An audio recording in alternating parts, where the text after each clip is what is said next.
Hello everyone, welcome to our YouTube channel सर्वजीय सब। आज के इस वीडियो में हम लोग देखेंगे मध्यकालीन भारत का इतिहास यानी मेडल हिस्ट्री। हम देखेंगे भारत पर मुस्लिम आक्रमण या फिर जितना भी मेडल हिस्ट्री है। मेडल हिस्ट्री में हम सबसे पहले क्या देखेंगे, पूरा दिल्ली सल्तनत। पूरे दिल्ली सल्तनत को हम इस वीडियो में कंप्लीट करेंगे। ये हम घटना चक्र से देख रहे हैं, बीपीएससी का सारा प्रीवियस ईयर है। तो प्लीज़ आप लोग वीडियो को लाइक कर दीजिएगा, चैनल को शेयर सब्सक्राइब। पहला क्वेश्चन है, बिहार का प्रथम मुस्लिम विजेता कौन था। देखो, ये बात कर रहे हैं बिहार के बारे में, तो बिहार के बारे में याद रखिए बख्तियार खिलजी, जिसने नालंदा को आग लगाया था। तो उसका राइट आंसर ऑप्शन सी है।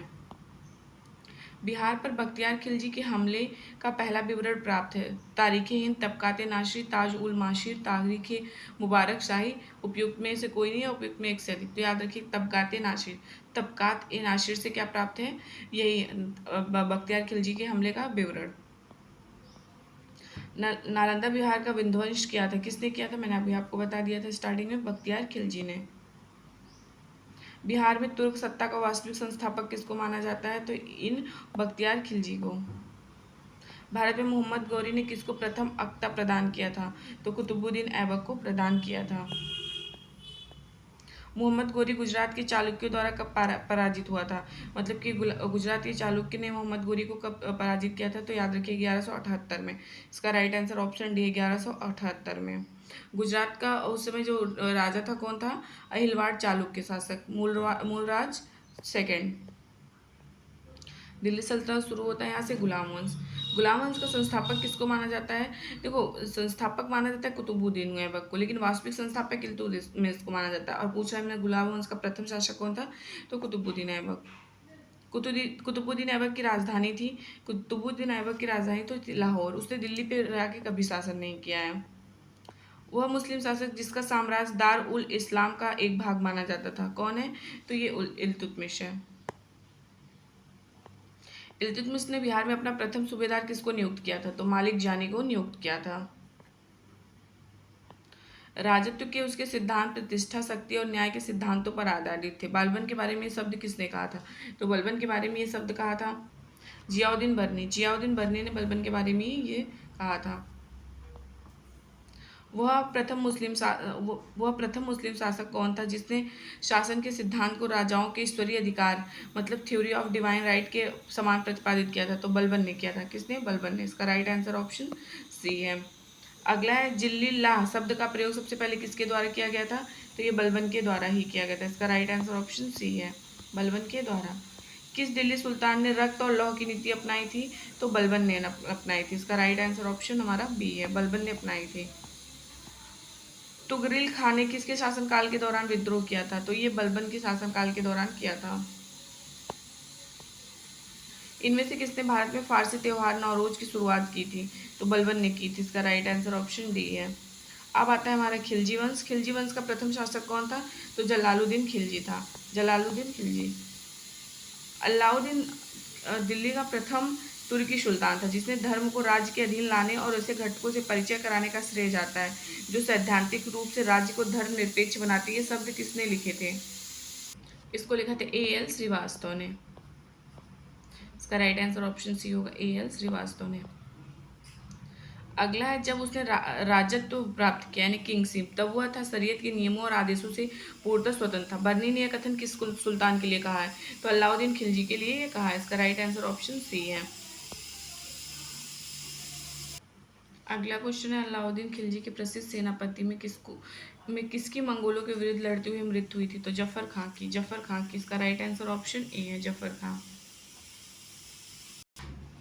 अगला क्वेश्चन है, रानी पद्मिनी का नाम अलाउद्दीन के चित्तौड़ विजय से जोड़ा जाता है। उनकी पत्नी का क्या नाम था, तो रानी पद्मिनी का नाम था, उनके हस्बैंड का नाम था राणा रतन सिंह। तो इसका राइट आंसर ऑप्शन डी हुआ। अगला है, अलाउद्दीन खिलजी के आक्रमण के समय चित्तौड़ का शासक कौन था, तो उस टाइम पे चित्तौड़ का शासक जो था राणा रतन सिंह। तो इसका राइट आंसर ऑप्शन बी हुआ। अगला, अलाउद्दीन खिलजी के आक्रमण के समय देवगिरी का शासक कौन था, तो रामचंद्र देव। इसका राइट आंसर ऑप्शन ए। अगला क्वेश्चन है, किस सुल्तान के काल में खालिशा भूमि अधिक पैमाने पे विकसित हुई, तो यह अलाउद्दीन खिलजी के टाइम पे हुआ था। अगला क्वेश्चन है, किस सुल्तान ने जमीन में फसल की नपाई का आधा राजस्व के रूप में दावा किया, तो अलाउद्दीन खिलजी ने, अलाउद्दीन खिलजी ने। तो इसका राइट आंसर ऑप्शन हमारा सी हुआ। अगला है अलाउद्दीन खिलजी द्वारा द्वार समुद्र की विजय के लिए किसे नियुक्त किया गया था? तो ये हम किया गया था मालिक कफूर को। मालिक कफूर को द्वार समुद्र की विजय के लिए किया गया था नियुक्त। अगला क्वेश्चन, निम्नलिखित में किस सुल्तान ने निजामुद्दीन औलिया ने भेंट करने से इनकार कर दिया था? अलाउद्दीन खिलजी से मिलने के लिए उन्होंने मना कर दिया था। इसका राइट आंसर ऑप्शन बी है। अगला है सल्तनत काल में सार्वजनिक वितरण प्रणाली किसने प्रारंभ की थी? तो अलाउद्दीन खिलजी ने की थी। इसका राइट आंसर ऑप्शन ए है। अगला है मलिक काफूर को हजार दिनारी के नाम से भी जाना जाता है, इसे किसने खरीदा था? हजार दिनारी को इसने किसने खरीदा था? तो याद रखिएगा इस नुसरत खान, ठीक है, नुसरत खान। इसका राइट आंसर, नुसरत खान ने क्या किया था? मलिक काफूर को खरीदा था। कितने में? 1000 दिनारी में। अब यहाँ से तुगलक वंश स्टार्ट होता है। इसमें पहला क्वेश्चन, निम्नलिखित में किस सुल्तान ने बेरोजगारों को रोजगार दिलवाया था? तो फिरोज तुगलक ने। अगला क्वेश्चन, निम्नलिखित में किस सुल्तान के दरबार में सबसे अधिक गुलाम थे? क्वेश्चन कई बार पूछ चुका है, तो फिरोज तुगलक के दरबार में सबसे ज़्यादा मतलब कि गुलाम थे। अगला है फिरोज तुगलक द्वारा स्थापित दार उल शफा क्या था? ये था एक खैराती अस्पताल। निम्नलिखित में किस सुल्तान ने फलों की गुणवत्ता सुधारने के लिए उपाय किए थे? तो फिरोज तुगलक ने किया था। अगला है कश्मीर घाटी के अंतिम मुस्लिम शासक यूसुफ शाह चक, जिन्हें मुगल सम्राट अकबर द्वारा बिहार में निर्वासित किया गया था, ये इन कहाँ पे दफन है? तो नालंदा में। इसका राइट आंसर ऑप्शन डी है। दिल्ली के किस सुल्तान ने सबसे ज्यादा नहरों का निर्माण किया था? तो फिरोज शाह तुगलक ने सबसे ज्यादा नहरों का निर्माण करवाया था। अगला है तैमूर के आक्रमण के बाद भारत किस वंश का राज स्थापित हुआ भारत में? तो सैयद वंश का। इसका राइट आंसर ऑप्शन बी है। अगला है लोधी वंश, यहाँ से शुरू होता है। इसमें पहला क्वेश्चन दिया है, निम्नलिखित में किस सुल्तान ने एक नगर बसाया जहां अब आगरा है? तो सिकंदर लोधी ने बसाया था आगरा को। अब यहाँ से विजयनगर साम्राज्य शुरू होता है। विजयनगर साम्राज्य के संस्थापक कौन थे? हरिहर और बुक्का। तो इसका राइट आंसर ऑप्शन सी है। विजयनगर के उस पहले शासक की पहचान करें जिसने बहमनियों से गोवा छीना था? तो हरिहर द्वितीय ने छीना था। तो इसका राइट आंसर ऑप्शन बी है। विजयनगर के राजा कृष्णदेव राय ने गोलकुंडा का युद्ध किस राजा के साथ लड़ा था? तो ये लड़ा था कुली कुतुब शाह के द्वारा से।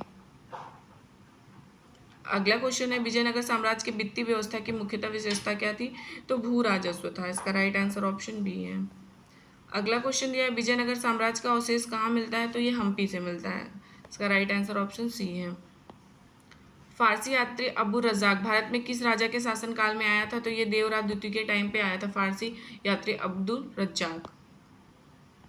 अगला क्वेश्चन है, इनमें से किस प्रसिद्ध शासक ने अपनी माता के नाम पर विजयनगर के पास नागलपुरम में एक उपनगरी बस्ती की स्थापना की थी? तो याद रखिए किया था कृष्णदेव राय ने। तो इसका राइट आंसर ऑप्शन ए है। अगला क्वेश्चन है, सन 1565 में कौन सा प्रसिद्ध युद्ध हुआ था? तो ये हुआ था तालीकोटा का युद्ध। तालीकोटा का युद्ध कब हुआ था? 1565 में। इसका राइट आंसर है ऑप्शन डी। अब दिल्ली सल्तनत का प्रशासन देखते हैं। दीवाने-ए-अर्ज विभाग संबंधित, दीवाने-ए-अर्ज विभाग संबंधित था रक्षा विभाग से। इसका राइट आंसर है ऑप्शन सी। निम्नलिखित में कौन भूमि उत्पादन पर लगाने वाले कर को इंगित करता था? खराज, खुम्स, मुक्तई, उस्र। तो याद रखिए ये था खराज था, उस्र था और मुक्तई था। पहला, तीसरा और चौथा, जिस ऑप्शन में सेकंड होगा उसको कट कर देंगे तो इसका राइट आंसर हमें मिल गया ऑप्शन डी।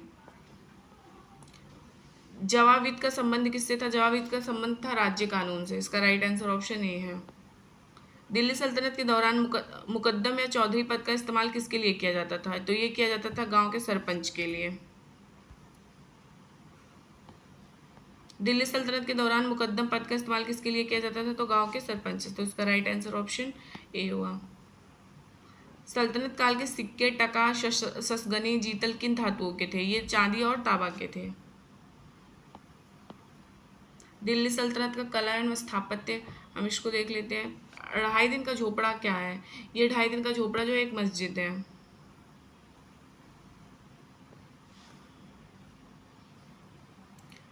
अगला क्वेश्चन है, कुतुब मीनार किसके द्वारा पूरा किया गया था? तो कुतुब मीनार को इल्तुतमिश ने पूरा करवाया था। स्टार्ट कौन कराया था? कुतुबुद्दीन ऐबक ने।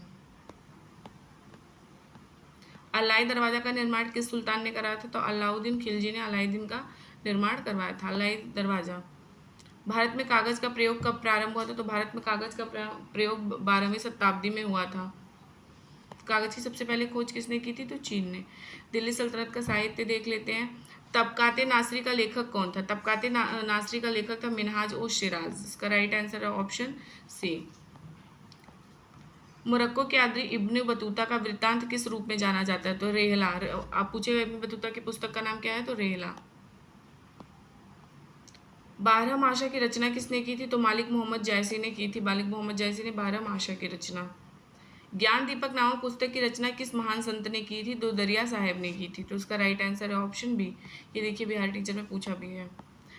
चचनामा का फारसी में अनुवाद किसके द्वारा किया गया था? तो मोहम्मद अली बिन अबू बकर कूफी के द्वारा। तो इसका राइट आंसर ऑप्शन सी है। अगला है बिहार पर बख्तियार खिलजी के हमला का विवरण किसमें मिलता है? अभी मैंने बताया था तबकाती नाशरी में। तो उसका राइट आंसर ऑप्शन बी। तारीख फिरोज शाही किसके द्वारा लिखी गई थी? तो ये लिखा गया था शम्स सिराज अफीफ के द्वारा। तो इसका राइट आंसर है हमारा ऑप्शन ए। दिल्ली सल्तनत का विविध देख लेते हैं। इनमें से किसने खलीफा की शक्ति का विरोध किया था? देखो खलीफा की शक्ति का विरोध इसमें से ना इल्तुतमिश ने किया था, ना मोहम्मद बिन तुगलक ने, किसी ने। इसका राइट आंसर होगा उपयुक्त में से कोई नहीं। उत्तर भारत एवं दक्कन के प्रांतीय राजवंश। बहमनी राज्य का संस्थापक कौन था? तो अलाउद्दीन हसन। भक्ति एवं सूफी आंदोलन देख लेते हैं। शेख बहाउद्दीन जाकारिया किस संप्रदाय के थे? तो ये सुहारवर्दी संप्रदाय के थे। तो इसका राइट आंसर ऑप्शन ए है। अगला क्वेश्चन है, सभी भक्ति संतों के मध्य एक समान विशेषता थी कि उन्होंने अपनी वाणी को उसी भाषा में लिखा जो उनके भक्त समझते थे। हाँ, उसी में लिखा जिससे लोग समझे उनके भक्त। अगला है, नाथपंथियों, सिद्धों और योगियों ने भक्ति धर्म को किस क्षेत्र में लोकप्रिय बनाया था? तो उत्तर भारत में। इसका राइट आंसर ऑप्शन बी है। निम्नलिखित में किस सूफी सिलसिले की स्थापना बिहार में हुई थी? तो फिरदौसिया। तो इसका राइट आंसर ऑप्शन बी है। अब यहाँ से हमारा मुगल वंश स्टार्ट होता है, इसको हम नेक्स्ट चैप्टर में देखेंगे। तो प्लीज़ वीडियो को लाइक कर दीजिएगा और चैनल को शेयर सब्सक्राइब। Thank you.